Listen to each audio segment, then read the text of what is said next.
Halo,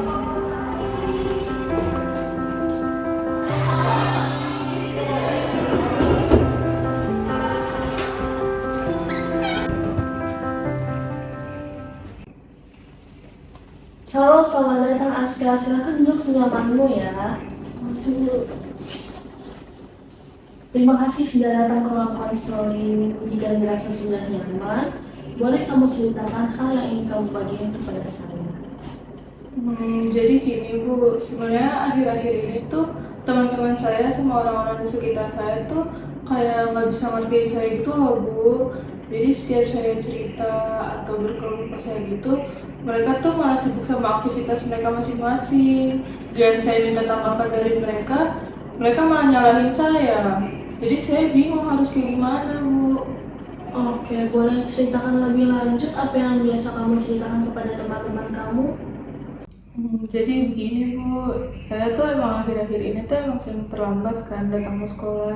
Nah itu emang gara-gara saya tuh sering ngerjain tugas malam-malam, jadi waktu tidur saya tuh terbatas, jadi kurang. Akhirnya di pagi hari tuh saya suka telat datang ke sekolah. Dan saya mau minta tanggapan dari teman-teman saya, mereka aja malah sibuk nyalain saya, mereka itu malah acuh gitu loh Bu ke saya, jadi saya nggak tahu. Oke, kamu terlihat lelah dan juga kecewa dari respon teman-teman kamu itu ya. Boleh ceritakan lebih lanjut kepada saya tentang kebiasaan begadang kamu ini? Iya Bu, saya emang lagi capek banget dan rasanya kayak sendiri banget gitu. Tapi saya senang sih Bu bisa cerita di sini, bisa tahu lebih lanjut, bisa cerita lebih lanjut kebiasaan telat saya, kebiasaan begadang saya ke Ibu. Tapi saya bingung harus mulai dari mana gitu. Oke, saya bantu ya. Setelah pulang sekolah sampai waktu tidur, kegiatan sehari-hari apa yang biasanya kamu lakukan? Kalau setelah pulang itu saya biasanya les sampai jam setengah enam sore.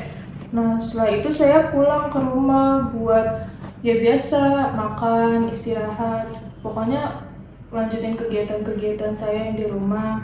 Nah habis itu di jam setengah 7 malam sampai jam 9 itu sebenarnya saya luang sih Bu.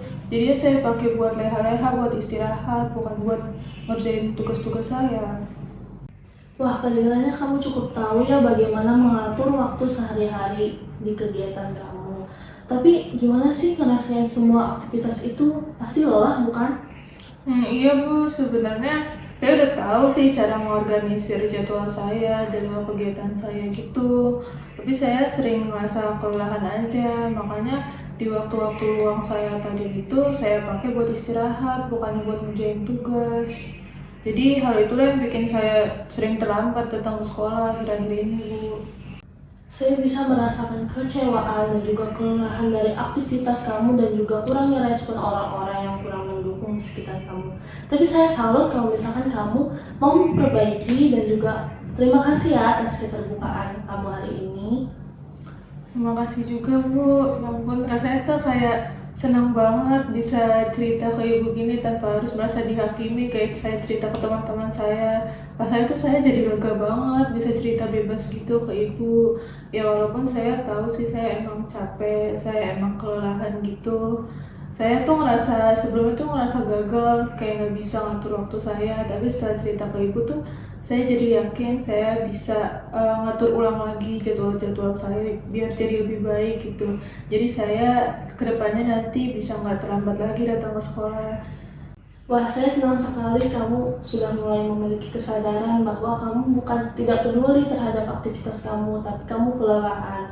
Mungkin respon orang-orang di luar sana, mereka tidak tahu bagaimana lelahnya menjalani aktivitas sehari-hari kamu. Tapi saya percaya kamu mau memperbaiki dan juga mau merubah kebiasaan kamu. Betul juga ya Bu. Sebelumnya tuh saya mungkin emang kebanyakan ngeluh dan nyiapin sana sini ke teman-teman saya tanpa ngejelasin perkara apa sebenarnya saya telat tuh gara-gara apanya gitu. Mungkin kedepannya saya bakalan lebih banyak untuk refleksi diri saya, untuk evaluasi diri saya sebelum menceritakan, sebelum meminta tanggapan ke teman-teman saya juga gitu. Terima kasih banyak ya Bu sarannya. Sama-sama. Nah, setelah sesi tadi nih, kamu gimana sih perasaannya? Apakah kamu sudah menemukan solusi dari keterlambatan kamu ini? Iya Bu, jujur nih sebenarnya dari apa yang tadi kita obrolin tuh saya tuh ngerasa kayak lega banget. Akhirnya beban-beban yang saya pikirin dari sebelum-sebelumnya itu bisa keluar gitu, bisa saya sampaikan ke orang yang tepat gitu, yang bisa ngasih saya gambaran, bisa ngasih saya tanggapan yang enak gitu. Sebenarnya dari obrolan kita tadi saya juga ngerti sih kalau misalnya saya itu sebelum cerita ke banyak orang, sebelum cerita ke teman-teman atau orang sekitar, saya tuh harus evaluasi diri saya juga, harus refleksi juga gitu sebelum minta tanggapan mereka supaya saya tuh nggak ngerasain kecewa kayak sebelum-sebelumnya dari tanggapan mereka yang kurang mengenakan mungkin. Sebenarnya saya juga sadar sih kalau misalnya saya ini udah berusaha untuk ngatur waktu dari sebelum-sebelumnya, cuma emang kurang bisa disiplin sepertinya saya Bu. Makanya nanti kedepannya saya mau buat jadwal yang lebih fleksibel, lebih realistis untuk diri saya sendiri, tapi juga tetap disiplin supaya saya itu tidak merasa tertekan gitu ke depannya. Jadi kayak mungkin lebih baik aja ke depannya kan ya Bu. Saya juga ingin mengatur jadwal yang lebih bagus, yang lebih bijak gitu supaya saya nggak terlambat tidur juga, akhirnya saya ke sekolah bisa tetap bugar dan tidak telat-telatan lagi. Terima kasih banyak ya Bu, mungkin saya di sini saya mau kembali ke kelas lagi gitu. Sama-sama, Aska. Terima kasih ya Bu. Serangnya Ibu. Oke. Ya Ibu.